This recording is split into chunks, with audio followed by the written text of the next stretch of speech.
दोस्तों,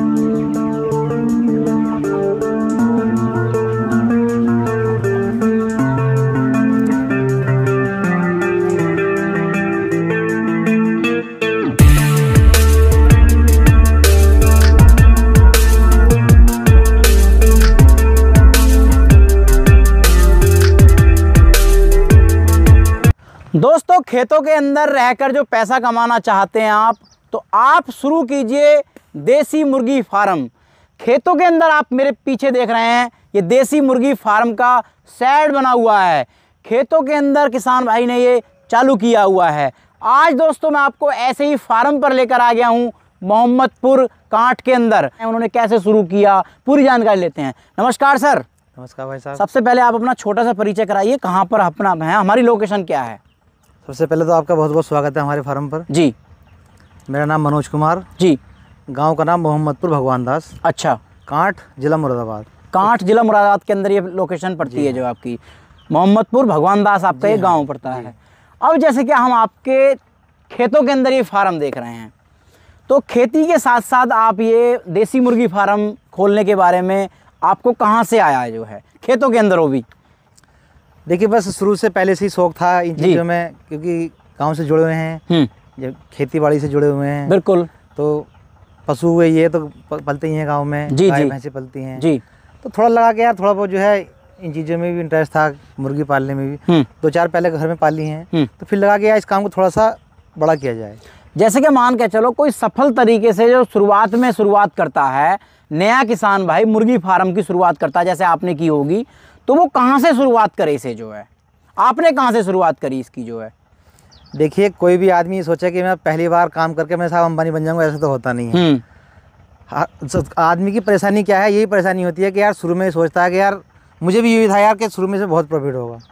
ऐसा नहीं होता है। जैसे जैसे एक्सपीरियंस बढ़ता रहता है तो प्रॉफिट भी दिखाई देता है। अच्छा। मैंने जो शुरुआत की थी तो शुरू में एक दूसरे के पास गया था, उसका फार्म देखने के बाद ही मैंने भी देखा जी। तो उसके बाद में मैं 500 चिक्स से मैंने शुरुआत की थी, छोटा फार्म बनाया। मतलब कि नए किसान का आपका कहने का मतलब ये है कि 500 बर्ड से जो है शुरुआत कर सकता है? नहीं, कोई जरूरी नहीं कि 500 ही हो, अगर कम से कर ले तो अच्छा है। अच्छा। 100-200 जितनी कैपेसिटी हो जी उससे कर ले तो बहुत ज़्यादा बेहतर है। अच्छा अच्छा। शेड के बारे में बताइए। जैसे कि आपने बिल्कुल देसी ऑर्गेनिक शेड बनाया हुआ है, तो ये शेड जो है आपका आपने कैसे तैयार करवाया ये जो है? देखिए, पहले तो मैंने एक छोटा शेड बनाया था शुरुआत में जी। 20 बाई 40 का शेड बनाया था, उससे काम शुरू किया था जी। धीरे धीरे जब फार्म बढ़ता गया तो जो है आमदनी होती रही, तो उसी पैसे से जो उसमें मुझे बचत हुई, उसी पैसे से मैंने बड़ा फार्म बनाया है। अच्छा अच्छा, बड़ा फार्म बनाया आपने जो है। तो आपने शुरुआत कौन सी सन के अंदर ये की थी? मुझे लगभग 2020 में की थी। 2020 में की थी। 20 में की थी। 3 साल हो गए। तो कोरोना काल में की थी आपने लगभग जो है ये? हाँ, उस समय पे लगभग। तो उस समय कुछ हालात कुछ ऐसे थे कि जो है किसानी के अंदर भी थोड़ा सा कम पैसा था, तो आपने ये काम करने का सोचा? हाँ, ये क्या है तो फिर जो है, और इसमें क्या है, सबसे पहली बात तो ये है कि इसमें जो है आप कोई बाउंडेशन नहीं है कि आपको मतलब टाइम पे ही बेचना है जी। जैसे ब्रॉयलर में होता है कि साहब आपको 1 महीने के बाद सेल करना ही करना है, चाहे आपको रेट कुछ भी हो। जैसे कि आपने बताया ब्रॉयलर के बारे में, जो विदेशी मुर्गी सफेद वाला होता है, उसके अंदर और इसके अंदर क्या अलग दिखा आपको जो है? अलग देखिए, मैं बता रहा हूँ क्या है। एक तो जो है ना, उसका इम्यूनिटी सिस्टम जो है तो बहुत वीक होता है, कमजोर होता है। रोगों से लड़ने की शक्ति उसके अंदर कम होती है जो है। इसमें जो है इसमें ज्यादा होती है। अच्छा। तो इसमें मोर्टिलिटी के चांस कम होते हैं, उसमें मोर्टिलिटी जो है मतलब जो मरते हैं चूजे वो ज्यादा होते हैं। अच्छा अच्छा। इसमें मोर्टिलिटी आपको कितनी लगी उसके मुकाबले? कहाँ मोर्टिलिटी आती है इसमें जो है? क्या क्या देखभाल रखे? देखिए, सबसे पहले तो जैसे उसको पाला जाता है वैसे ही इसको पाला जाता है। अच्छा। सबसे पहले तो जो है आपको चूजा लाने के बाद टेम्परेचर मेंटेन करना होता है। अच्छा। उसमें ज्यादा टेम्परेचर मेंटेन करना होता है, इसमें थोड़ा बहुत ऊपर नीचे भी चल जाता है। अच्छा। मोर्टिलिटी नहीं होती है जी। चूजा लाने के 3-4 दिन के बाद आपको फार्म पे मोर्टिलिटी दिखाई देगी जी, या फिर आपको दिखाई देगी मोर्टिलिटी जो दिखाई देगी आपको जब चूजा आपका जो है 1 किलो का हो जाएगा जी, तब आपको मोर्टिलिटी दिखाई देगी इसमें। अच्छा अच्छा। लगभग जो है चूजा जो है जैसे मान के चलो कोई लेकर आए तो शुरुआत में कितने दिन का लाना चाहिए जो नया फार्म शुरू कर रहे हैं आप? देखिए, अगर कोई नया फार्मर है तो अगर वो किसी पुराने फार्मर के टच में है तो वो 1 दिन का ले आए, कोई दिक्कत नहीं है। बिल्कुल। अगर उसको कहीं किसी के टच में नहीं है या एक्सपीरियंस नहीं है तो अगर वो 1 दिन का ना ले तो ज़्यादा बेनिफिट रहेगा। थोड़ा बड़ा ले ले, लोडिंग अच्छा। क्या होगा।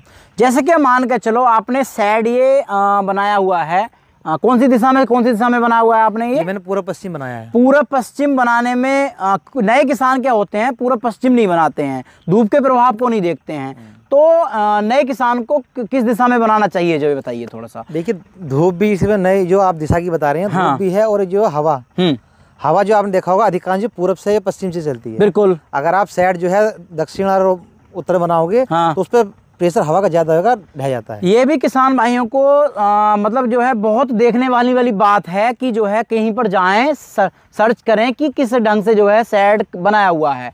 अब बात करते हैं शेड के बारे में जी। तो जो टीन शेड डाल लेते हैं लोहे वाले, तो उसके अंदर क्या हानि होती है ये बताइए। गर्मी के मामले में बात करते हैं तो हम गर्मी के मामले को, एक तो टेम्परेचर ज़्यादा होता है उसमें, जी, और फिर वही का कॉस्टली तो होता ही है वो। बिल्कुल बिल्कुल। भाई आप नए फार्मर हो, आपने 4-5 लाख रुपए 10 लाख रुपए फार्म में लगा दिए जी, नहीं चला आपका, कोई बात हो, या आपको नहीं पसंद आया जी, ऐसा तो नहीं कि आपने काम किया कि आपको पसंद आ ही जाएगा। बिल्कुल बिल्कुल। नहीं आया, इंटरेस्ट नहीं हुआ, तो आपने छोड़ दिया, तो वो आपका वेस्ट गया। अच्छा अच्छा। अब बात करते हैं जैसे कि आपके पास इस समय फार्म के अंदर कितने चूजे हैं, कितने जो है बीच वाले हैं और कितने बड़े साइज वाले हैं? देखिए मेरा क्या है, मैं एक दिन का ही चूजा लाता हूँ। अच्छा। ब्रूडिंग करने के बाद मैं सेल करना शुरू कर देता हूँ। ब्रूडिंग करने के बाद में आप सेल करना शुरू कर देते हैं। बड़े भी सेल करते हैं, मीडियम वाले भी सेल करते हैं, चूजे भी सेल करते हैं, सब तरह के सेल। अंडे भी यहाँ मिल जाएंगे? हाँ अंडे भी हैं, हमारे पास अंडे भी हैं। अच्छा अच्छा। अब जैसे कि मान के चलो आपसे ले तो लगभग जो है चूजों का सिस्टम बताइए आप जो है, तो कि चूजे इकलवे ले कोई आपसे जो है तो क्या रेट में उसमें लगाएंगे आप जो है थोक के रेट में? एक बार नंबर और बता दीजिए अपने किसान भाइयों को। मेरा मोबाइल नंबर है जी 9720767876।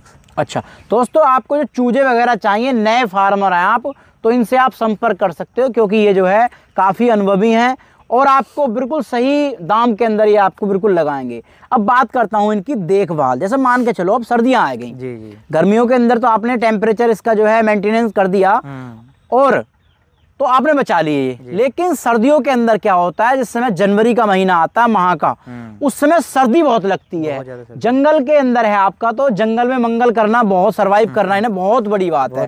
तो कैसे इसके आप टेम्परेचर को आप मेंटेन करेंगे जो है? देखिए जंगल में इस हवा भी ज़्यादा लगती है। बिल्कुल। तो टेम्परेचर मेंटेन करना है क्या है, एक तो सबसे पहली बात तो देखो, नया कोई भी नया हो या पुराना हो जी, तो वो जो है जनवरी में और दिसंबर के लास्ट में और जनवरी में ब्रूडिंग कम ही करते हैं। अच्छा। हम भी कम करते हैं। बिल्कुल। क्योंकि जो है दिक्कतें बहुत ज़्यादा आती हैं, और हम जो यूज़ करते हैं टेम्परेचर बनाने के लिए, वो पॉलीथीन का यूज़ करते हैं। अच्छा। पॉलीथीन क्या है, एयर टाइट होती है, बिल्कुल हवा नहीं जाती है, और जब चूजा बड़ा हो जाता है तो फिर खुद की जो है, जब उसके पंख आ जाते हैं तो खुद की भी जो है वो हीट बनाने लगता है। अच्छा, नीचे बिछाने के लिए क्या डालते हैं आप इन्हें? नीचे बिछाने धान की भुस्सी। धान की भुस्सी से जो है टेम्परेचर सही रहता है, उसे गद्दे के समान जैसे अपन जो रजाइयों में ओढ़ते हैं वैसे रहता है। जो बीमार हो गया कोई चूजा या मुर्गी हमारे या बीच वाला, तो उसे आप खान पीन में क्या देंगे उस समय जो है? जैसे प्याज वगैरह का इसमें उपयोग बताते हैं, तो कैसे करते हैं आप जो है? देखिए सबसे पहले बीमार होने के बाद तो उसको, जो आपको लग रहा है कोई बीमारी है, सबसे पहले तो उसको अलग कर लेते हैं। ठीक है। उसके बाद ट्रीटमेंट, अगर आपको देसी तरीके से करना है जी, तो देसी तरीके का जो ट्रीटमेंट होता है वो शुरू में ही हो सकता है। बिल्कुल। अगर बीमारी बढ़ गई तो फिर उसका ट्रीटमेंट जो है वो देसी तरीके से नहीं कंट्रोल हो पाएगा। अच्छा। तो आज मतलब ये है कि फार्म पे ध्यान ये देना है कि जो बीमारी है आप उसको शुरू में ही पकड़ लो। अच्छा। अगर आपने लेट कर दिया तो फिर जो है फिर तो बहुत मुश्किल पड़ जाता है। अच्छा अच्छा। बात करते हैं इसके जो है खान पीन, फीड के बारे में। तो आप इन्हें फीड क्या क्या खिलाते हो जो है? छोटा चूजा होता है तो छोटे चूजे को तो वही प्री स्टार्टर वो तो ऐसे चलना ही है। बिल्कुल। जब वो 15 दिन का हो जाता है उसके बाद हम उसमें मक्का, गेहूँ, चावल की किनकी, अच्छे ग्रीन फोडर भी, हरा चारा भी खिलाते होंगे शुरू करते हैं। जैसे पत्ते हैं, बरसीम है, गोभी के पत्ते हैं, मूली के पत्ते हैं, तो ये धीरे धीरे जो है, शुरू से तो एकदम से नहीं खाएगा, मतलब धीरे धीरे खाना शुरू कर देता है, तो फिर वो खाता रहता है। अच्छा अच्छा। इसके बात करते हैं, इसे एक को तैयार करने के लिए, एक चूजे को कितना समय लगता है और कितनी लागत आ जाएगी उसमें जो है? अब ये ना तैयार करने का आपके ऊपर बात है कि देसी तरीके से, थोड़ा सा जो ऑर्गेनिक के तरीके से तैयार करें, उसे हम आपकी बरसीम भी खिलाएं, फीड भी खिलाएं, जो जल्दी तैयार हो जाए मांस के पर्पज से, उसे कैसा रहेगा जो है? देखिए इसमें जो है 2 तरीके से बिकता है। बिल्कुल। एक तो 2 किलो बिक जाता है। बिल्कुल। मगर उसमें जो है उतनी क्वालिटी नहीं होती है। एक जो है वो 3 किलो 4 किलो पे बिकता है। बिल्कुल। तो उतना करने के लिए तो लगभग आपको जो है 300 रुपये के लगभग खर्चा आ जाता है उसमें, एक चूजे पर। हाँ। बात करते हैं फिर मार्केटिंग के बारे में, तो मार्केट में देसी मुर्गे फिर कितने का बिक जाता है फिर लगभग वो? अब वो भी देखो मार्केट की बात है, अपने अपने आप कितने तक बेचते हो? सच बताना बिल्कुल, जो क्या सही रेट रह जाता है तब तक। देखिए मेरे पास जो यहाँ जो बेचने वाले होते हैं वो लेके जाते हैं जी, वो 700-800 रुपये में एक मुर्गा लेके जाते हैं, लगभग 3 किलो के आसपास। जैसे मान के चलो 700 रुपये का भी बिक गया तो 300 रुपये की लागत आपकी आई, तो 400 रुपये आपको निखर्चे बच जाएंगे जो हाँ, है। लगभग इतने बच जाते। बिल्कुल बिल्कुल। तो कहने का मतलब ये है, नए किसानों को जो अच्छे तरीके से करा जाए, इसमें जो है समय कितना देना पड़ेगा, थोड़ा सा और बताइए आप। देखिए अगर आप फीड खुला के उसको तैयार करेंगे तो लगभग 3 महीने में 3.5 महीने में तैयार हो जाएगा। 3 महीने में तो हो जाएगा आराम से। जी जी। मैनेजमेंट के लिए जैसे मान के चलो आप यहाँ खेती पे काम कर रहे हैं। जी जी बिल्कुल। ये भी कर रहे हैं, तो ये पार्ट टाइम का सौदा है या फुल टाइम का सौदा है? पार्ट टाइम का। फुल टाइम देके फिर क्या रहेगा आदमी, इसमें तो पार्ट टाइम है, बस ये तो सुबह शाम देखना है, बस इतना बहुत है। सुबह शाम देखने का। अच्छा अच्छा। लगभग इसमें वजन कितना हो जाता है लगभग जो है? देखिए वजन तो इसमें लगभग 4 किलो 4.5 5 किलो तक हो जाता है। 4 से 5 किलो तक? ये जो FFG ब्रीड होती है, 4 से 5 किलो तक का वजन हो जाता है। आपके पास कौन सी है? ये FFG है? FFG है, सब मेरे पास FFG है। जैसे क्या सोनाली रख रहे हैं, कोई FFG रख रहा है, ज्यादातर जो रोग जिसमें कम आते हैं वो वैरायटी कौन सी है? वैरायटी रोग तो देखिए आपके खान पीन के, आपके मैनेजमेंट के ऊपर होता है। ठीक है। और जो कई सारी वैरायटी हैं जैसे RIR है या सोनाली है, उनमें दिक्कत क्या है कि उनके जो बर्ड होते हैं वो वेट इतना गेन नहीं कर पाते हैं। जैसे ये है FFG जी, ये 3-4 किलो तक हो जाएगा। RIR का जो मेल होगा वो 2 किलो 2.5 किलो तक होता है, और जो फीमेल होगी वो तो 1-1.25 किलो तक ही होती है बस। अच्छा, अंडे जो ले रहे हैं जैसे आप मुर्गियों से, इनसे जो है, तो अंडे कितने टाइम में दे रही हैं आपकी मुर्गियाँ? कितने टाइम? 5 महीने के बाद देती हैं। 5 महीने के बाद? 5 महीने के बाद देती हैं। अच्छा अच्छा।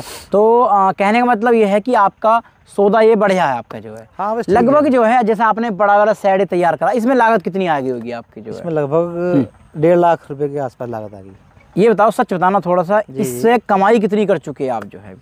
अब देखिए मैंने छोटा शेड बनाया था, मैंने आपको शुरू में बताया, मैं छोटा शेड बनाया था 40 बाई 20 का। उससे जो मुझे इनकम हुई उससे मैंने ये बड़ा फार्म बनाया है। मतलब इतना भी सब कुछ, कहने का मतलब है लाभ का सौदा है जो ढंग से अच्छे तरीके से किया जाए और रेगुलर किया जाए, हाँ, तो नुकसान का सौदा नहीं है। बिल्कुल बिल्कुल। तो बहुत बहुत धन्यवाद जी आपका मनोज जी, इतनी अच्छी जानकारी आपने दी और हमारे किसान भाइयों को। तो दोस्तों बहुत बहुत धन्यवाद आपका, जो आपने वीडियो को जो आपने पूरा देखा।